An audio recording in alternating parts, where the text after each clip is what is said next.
lovely little friends. How are you today? I hope you've been having a great day so far. Thanks for joining me to read another wonderful book together. Today's story is called Granny McFlitter, a country yarn. This story is written by Heather Haylock and illustrated by Lael Chisholm. I love this story. I hope you enjoy it too. Let's start reading it together. Granny McFlitter, a country yarn. The weather was perfect. The sky blue and clear. The A&P show day was finally here. At the display for Best Vegetable Knitter, arranging her veggies was Granny McFlitter.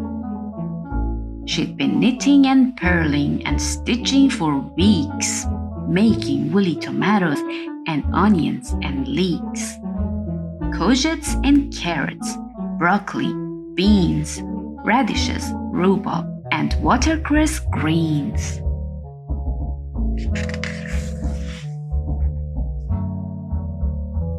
She lined up her veggies, all neat in a row.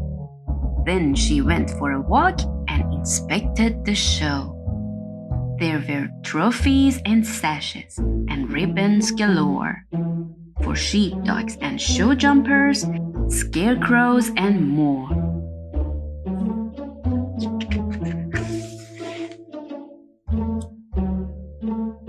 Rosettes for the fanciest, fluffiest lambs, and a tent full of prize-winning sponge cakes and jams.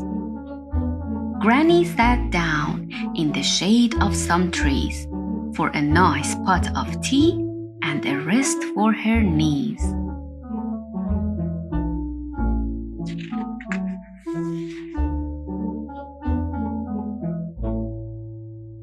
From the show ring, a bellow, a yell, and a shout. Look out, everybody! The bull has got out. Sure enough, out he thundered. Immense and irate, he charged through the show ring and smashed through the gate. He shattered the show jumps and scattered the hens. The piglets, in panic, jumped out of their pens. He toppled a stand selling raincoats and rakes and rushed straight to the tent full of sponges and cakes.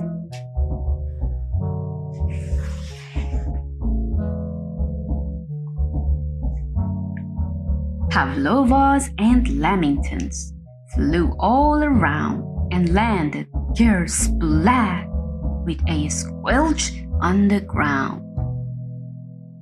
Jam tarts and cupcakes, pikelets and fudges rained down on the heads of the terrified judges.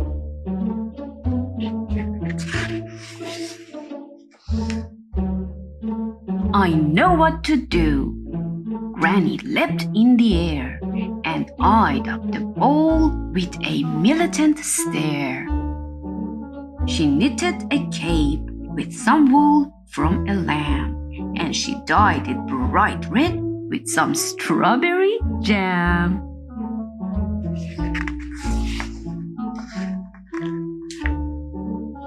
But did Granny stop knitting? Oh no, she did not. She kept right on knitting, like it or not. Before you could say mighty mad macho moo, she'd knitted a long braided woolly lasso.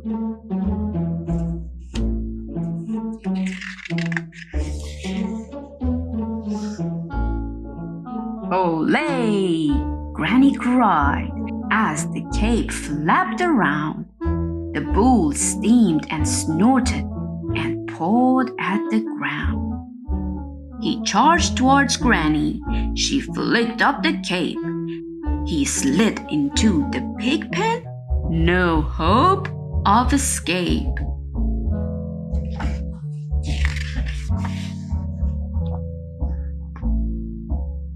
Granny twirled her lasso out above the bull's head. "There now, that's better. I've got you," she said. The bull followed meekly, his anger all spent. Past the llamas and ponies and piglets they went.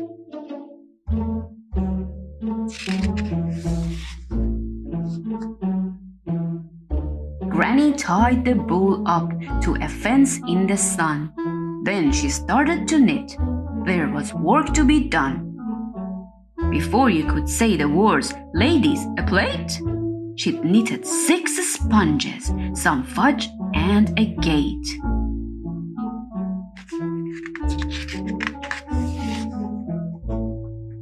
But did Granny stop knitting? Oh no, she did not. She kept right on knitting, like it or not.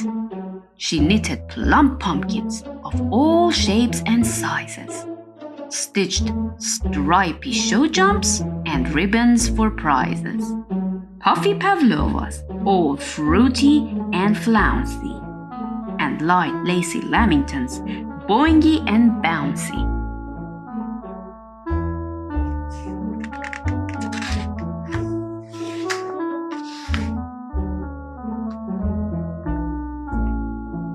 "I have something to say," said the handicrafts judge, his hair still containing some pikelets and fudge. "I'm delighted today to give Granny McFlitter this beautiful cup for the champion knitter."